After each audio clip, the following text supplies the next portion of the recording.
بسم اللہ الرحمن الرحیم۔ قربانی کے مسائل کے معاملے میں چند غلطیوں کی اصلاح۔ بعض لوگ یہ کوتاہی کرتے ہیں کہ طاقت نہ ہونے کے باوجود صرف شرم کی وجہ سے قربانی کرتے ہیں کہ لوگ یہ کہیں گے کہ انہوں نے قربانی نہیں کی۔ محض دکھاوے کے لیے قربانی کرنا درست نہیں، جس سے واجب حقوق فوت ہو جائیں۔ بہت سے لوگ صرف گوشت کھانے کی نیت سے قربانی کر لیتے ہیں۔ اگر عبادت کی نیت نہ ہو تو ان کو ثواب نہیں ملے گا، اور اگر ایسے لوگوں نے کسی اور کے ساتھ حصہ رکھا ہوا ہو تو کسی کی بھی قربانی نہیں ہوگی۔ بعض لوگ یہ سمجھتے ہیں کہ گھر میں ایک قربانی ہو جانا کافی ہے، اس لیے لوگ ایسا کرتے ہیں کہ ایک سال اپنی طرف سے قربانی کر لی، ایک سال بیوی کی طرف سے قربانی کر لی، ایک سال لڑکے کی طرف سے کر لی، ایک سال لڑکی کی طرف سے کر لی، ایک سال مرحوم والد کی طرف سے کر لی، ایک سال مرحومہ والدہ کی طرف سے کر لی۔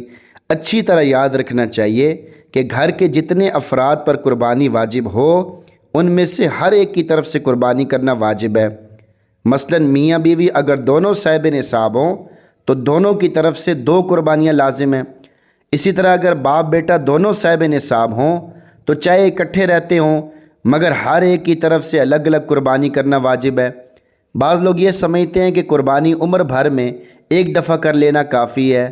یہ خیال بالکل غلط ہے، بلکہ جس طرح زکوٰۃ اور صدقہ فطر ہر سال واجب ہوتا ہے، اسی طرح صاحب نصاب پر بھی قربانی ہر سال واجب ہے۔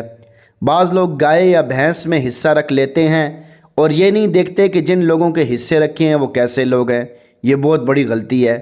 اگر 7 حصہ داروں میں سے ایک بھی بے دین ہو یا اس نے قربانی کی نیت نہیں کی بلکہ صرف گوشت کھانے کی نیت کی تو سب کی قربانی برباد ہو گئی۔ اس لیے حصہ ڈالتے وقت حصہ داروں کا انتخاب بڑی احتیاط سے کرنا چاہیے اور ان سے بار بار نیت بھی کروانی چاہیے۔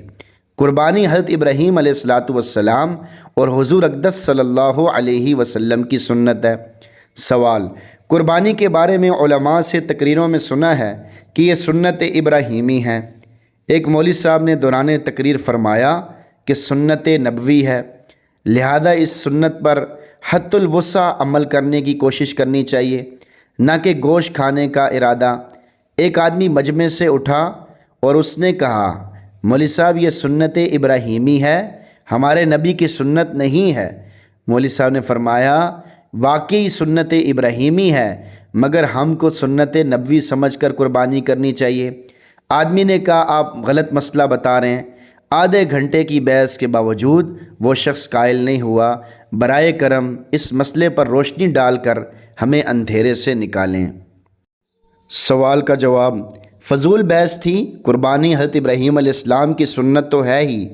جب ہمارے نبی کریم صلی اللہ علیہ وسلم نے اس پر عمل فرمایا اور اس کا حکم دیا تو حضرت صلی اللہ علیہ وسلم کی سنت بھی ہوئی۔ دونوں میں کوئی تعارض یا تضاد تو ہے ہی نہیں۔ قربانی کی شرعی حیثیت کیا ہے؟ جواب: ایک اہم عبادت اور شعائر اسلام میں سے ہے۔ زمانہ جاہلیت میں بھی اس کو عبادت سمجھا جاتا تھا مگر بتوں کے نام پر قربانی کرتے تھے۔ اسی طرح آج تک بھی دوسرے مذاہب میں قربانی مذہبی رسم کے طور پہ ادا کی جاتی ہے۔ مشرکین اور عیسائی بتوں کے نام پر یا مسیح کے نام پر قربانی کرتے ہیں۔ سورہ کوثر میں اللہ تعالیٰ نے اپنے رسول صلی اللہ علیہ وسلم کو حکم دیا ہے کہ جس طرح نماز اللہ کے سوا کسی کی نہیں ہو سکتی، قربانی بھی اسی کے نام پر ہونی چاہیے۔ دوسری ایک آیت میں اسی مفہوم کو دوسرے عنوان سے بیان فرمایا ہے، بے شک میری نماز، میری قربانی، میری زندگی، میری موت اللہ کے لیے ہے جو تمام جہانوں کا پالنے والا ہے۔ قل ان صلاتی و نسکی و محیای و مماتی للہ رب العالمین۔ رسول اللہ صلی اللہ علیہ وسلم نے ہجرت کے بعد 10 سال مدینہ طیبہ میں قیام فرمایا۔